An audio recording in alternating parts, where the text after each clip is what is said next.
The first pathway is called discipline. All right, so this is like you have to train the body. Right? So you have to go to practice. Yes. Right?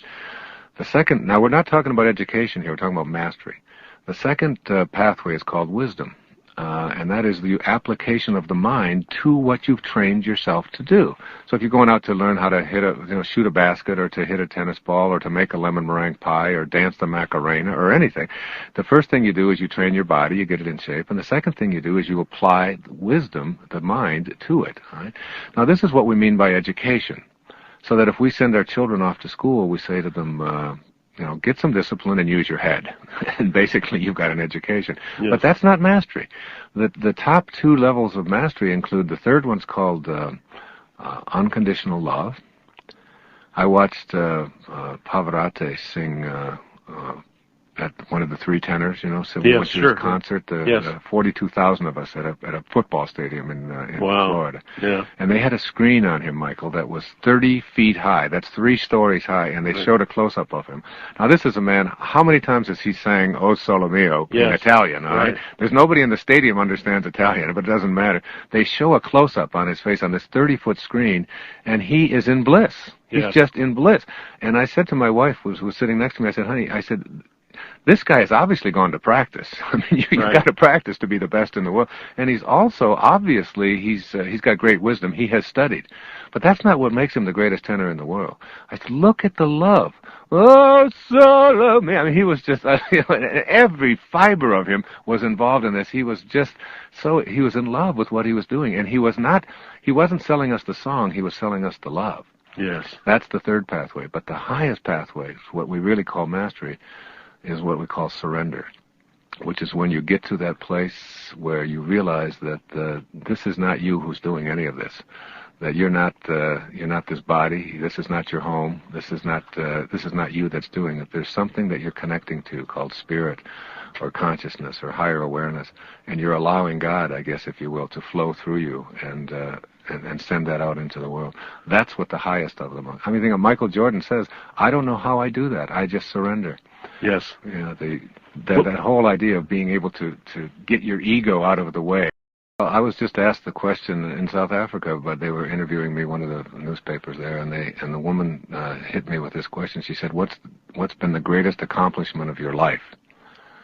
And my ego started really going into, high gear, and I was thinking about, how many books I'd written, how many times I'd appeared on the Tonight Show, or where I was on bestseller lists and all of this. I would I wasn't saying a word. I was just sort of rattling all of these things off that my ego wanted to say, and then finally it hit me, and I said to the woman, I think the greatest accomplishment of my life has been my ability to tame my ego, and to no longer see myself as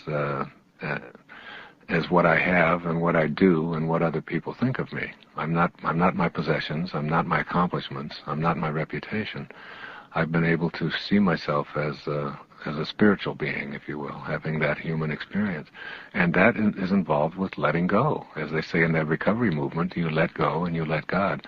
And that may sound trite, but it's really one of the great secrets to being able to attract and manifest into your life.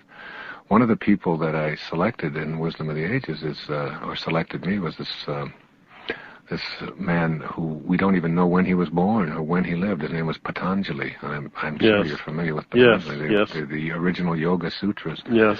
And his book, How to Know God. Yes. And wonderful translation by Swami Prabhavananda and Christopher Isherwood. Yes, I have that. Yeah, it's a great translation of that. Yes. It's just, every page. I've never read a book that I have.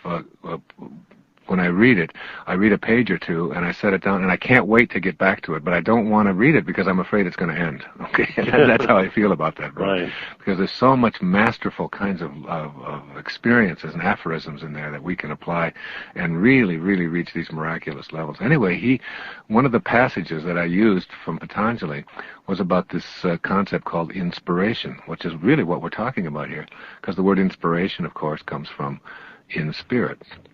And the word information comes from inform. So this is the age of information And there's no shortage of information on this planet, with a computer chip that can put the name and address of everybody in the United States on it, and it's just the size of your thumbnail. We've got plenty of information. Yes. But what we have is a spiritual deficit, a deficit of spirit.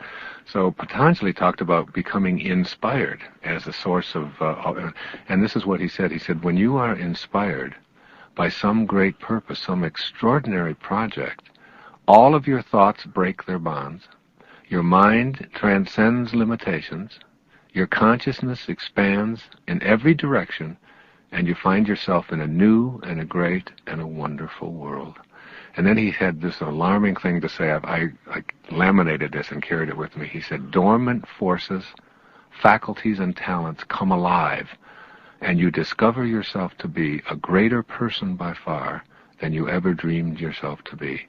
And all you have to do is become inspired, that is, move into the world of spirit. And once we do that, once we leave the form, once we leave the ego, once we leave the idea that I am what I have and what I do and my reputation, what others think of me, and begin to see ourselves as the beloved, as connected to rather than separate from God, and allow that higher spiritual awareness to flow into our lives. I think that's what we mean when we say surrender, when we say let go. I know when I'm writing, if I let go, my writing is blissful and easy. When I struggle with it and I try to think about the right word and so on, I get stuck. Same in an interview, or the same in when I'm speaking on stage, or whatever. When I let go, it's the old aphorism: when the student is ready, yes, the teachers appear.